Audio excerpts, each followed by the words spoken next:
And yes, it is true. I think you've nailed it. Yes, you need the people, you need the capital, you need the skills, you need the relationships. And all this usually happens when the company is very small. It's a startup, it has an idea. They get together and say, let's move forward. And it's usually a couple of friends. They know each other.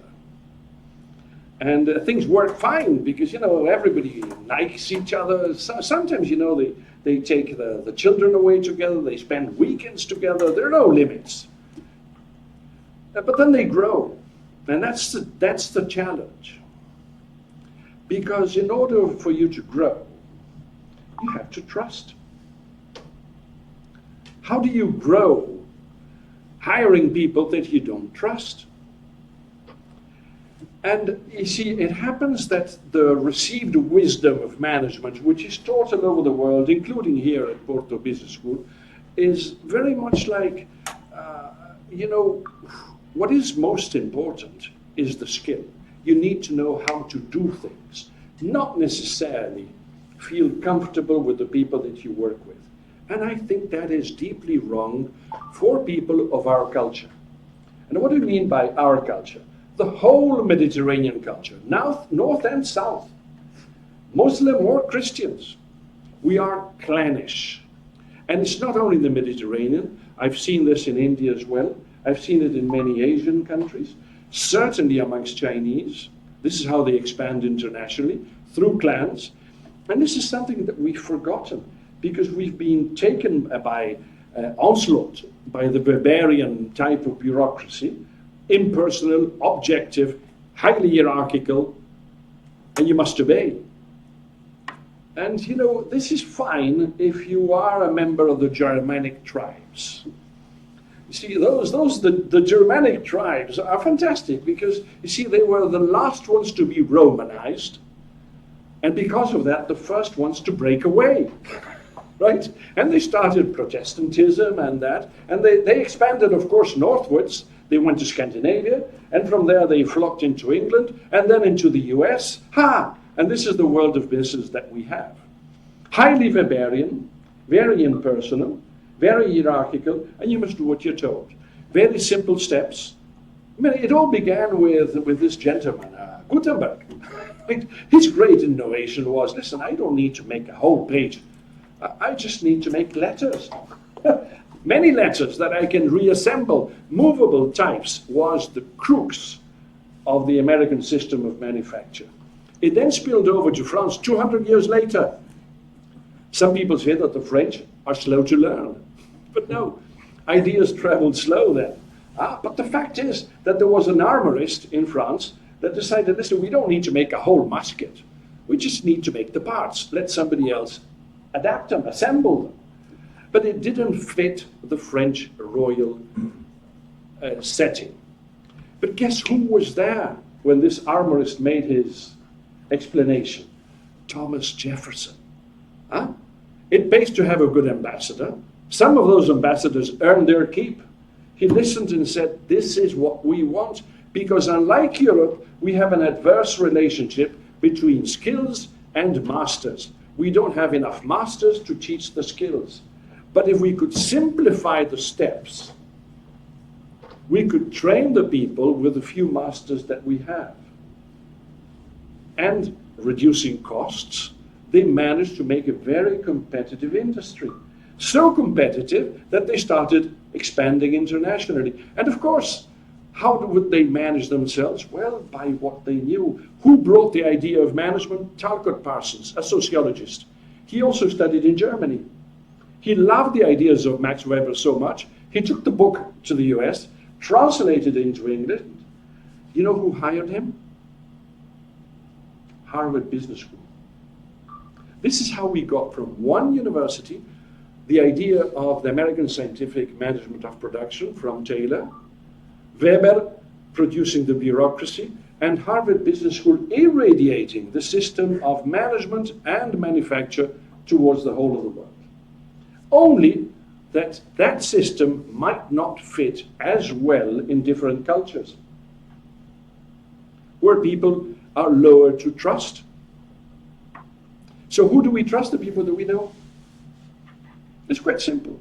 If we don't know them, we don't trust them. So how do you hire if you want to grow? Hire them along clan lines. If you don't need the best talent in the world, you just need to get things done, like that glass, for example, or tuck the beds in a hospital, or just clean up the place. Many people can do that. But if you hire them along clan lines, they will work together very effectively. So essentially what I am advocating is a succession of startups in terms of attitudes of your invitation. You need to have companies organized along clan lines, not necessarily one clan doing the whole stuff, but you have to be crafty enough to trust the people to do their work well along clan lines when they feel comfortable. And it works wonders. In India, you have the Dabbawalas of Mumbai. Who's from Mumbai? You are, huh? Right. Dabbawalas, you've probably come across them, right?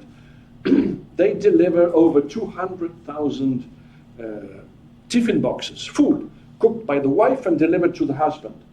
They exchange hands perhaps 6 times along the way. Bicycle and foot, railways, bicycles again. Half of them are illiterate, but they don't miss the address because they develop their own code, a color code, to make sure that it will work. But more important than that, why does it work? Because the guy that runs the team of Dabbawalas, of course there are 5,000 of them, but there are small teams that he hires in a relatively small village out of Mumbai. He knows the people personally. They owe loyalty to him. And they won't miss the job. They won't make mistakes. And if they get sick, somebody else steps in to help them out. And they owe the guy who stepped in. There is pride on the work properly done. You can't measure that in money. It's like in the samba schools of Rio de Janeiro. They work for a whole year to deliver a world-class show on time, at the date agreed, with no pay. Hey, 4,000 people in their costumes, singing the song correctly, dancing as they're expected, interspersed with 5 massive floats, 300 percussionists, for no pay. Come on, you're missing something, aren't you? You're not managing clan-oriented people in the way that they expect to be managed. When you manage them as they would like to be managed in the autochthonous way, you are much more likely to get a far more effective style of management. So this is what I advocate. You want to innovate, you need the entrepreneurial spirit, and that's fine. But at some stage, you need to start hiring. And watch out. That is when the great mistake is made.